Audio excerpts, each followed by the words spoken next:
దానియేలు, ఇందును బట్టి అత్యున్నత అధికారంతో నిన్ను బంధిస్తున్నాను. మేము దానియేలును పట్టుకున్నాం, మీకు కాకుండా తన దేవునికి ప్రార్థిస్తున్నాడు. అతని మరణానికి అన్ని ఏర్పాట్లు చేయబడ్డాయి ప్రభు.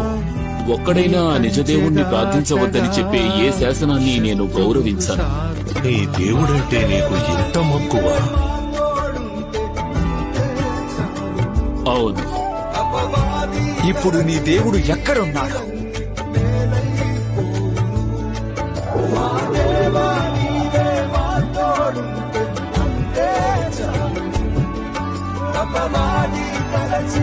రాయిని తొలగించండి.